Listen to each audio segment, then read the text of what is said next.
Captain Barbosa, welcome to Singapore. Most of you may be familiar with this scene from the famous Hollywood movie Pirates of the Caribbean, in which Chow Yun-fat acted as Captain Southing, the pirate lord of Southeast Asia. We believe that the spreading of Asian cultures to the rest of the world, especially to the West, is a key characteristic of the Asian century. The increase in Asian representations today in the Hollywood movie scene clearly exemplifies the growing power and widespread influence of the Asian century. Before the 1990s, Hollywood movie films featured predominantly African Americans and Caucasians. Take for example Total Recall, a movie released in the 1990s. Back then, almost all the actors were Caucasians. However, the remake of Total Recall, which was released in August this year, featured Asian actor John Cho in a prominent role. Another example of increasing Asian influence can be seen in Jackie Chan's Hollywood films, most of which commercially successful. Other successful Asian Hollywood portrayals include Hong Kong superstar Jet Li as a resurrected Qin Shi Huang in The Mummy, Tomb of the Dragon Emperor, Singaporean actress Fan Wong in Shanghai Nights, Malaysian actress Michelle Yeoh as one of the Bond girls, and Singaporean actor Ng Chin Han in Batman The Dark Knight. Let us not forget about the popular American comedy series Harold and Kumar, which features two prominent Asian American actors.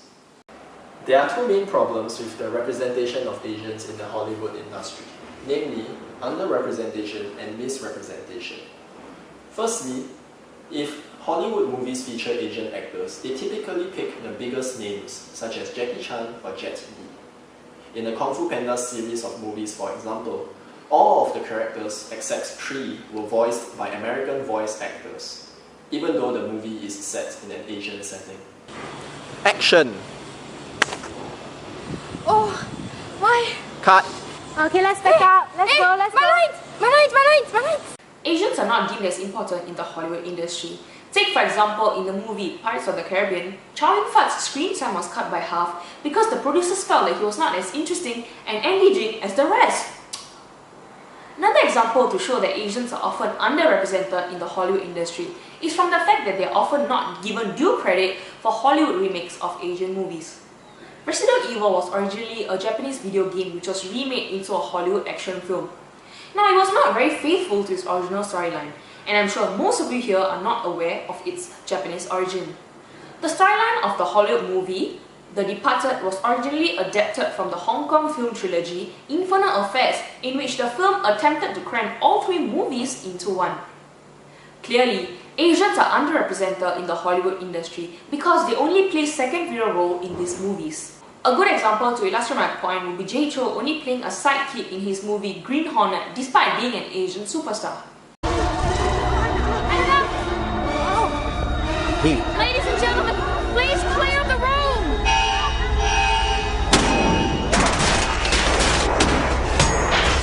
We have a containment breach!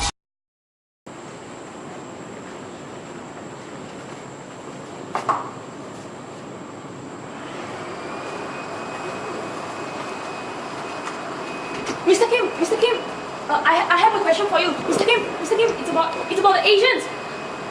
Mr. Kim, you have acted in a lot of Asian films. So what do you think about the Asian representation in Hollywood? We are often portrayed as inscrutable villains and asexualized kind of humans. Even Jackie Chan in his movie rarely gets to kiss his female lead. Thank you.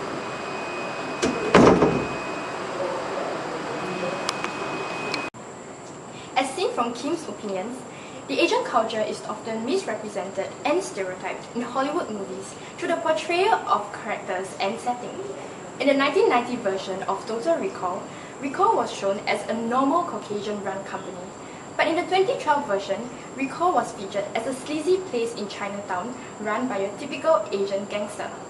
Furthermore, Asian women are often stereotyped as China dolls and objects of erotism and sexuality, such as Zhang Ziyi in Memoirs of the Geisha and Kelly Hu in The Scorpion King.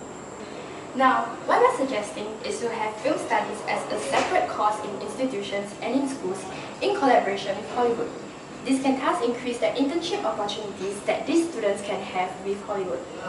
These film schools will hopefully produce more successful Asian directors and actors, such as Ang Lee, who directed Brokeback Mountain and Last Caution, giving Asians more screen time and attention. His movie Brokeback Mountain earned $178 million in revenue, which was 12 times the cost of production. This will increase the number of Asians in the Hollywood movie industry. In conclusion, through a more accurate portrayal of Asians in Hollywood movies and an increase in shared understanding of each other's cultural values, we will be able to tackle the problem of misrepresentation and underrepresentation of Asians in Hollywood movies. Ultimately, Hollywood's audience does not include just Westerners anymore. It consists of Asians too. Hence, it has to tailor its films to suit the taste of its global audience and change accordingly to the increasingly Asian century.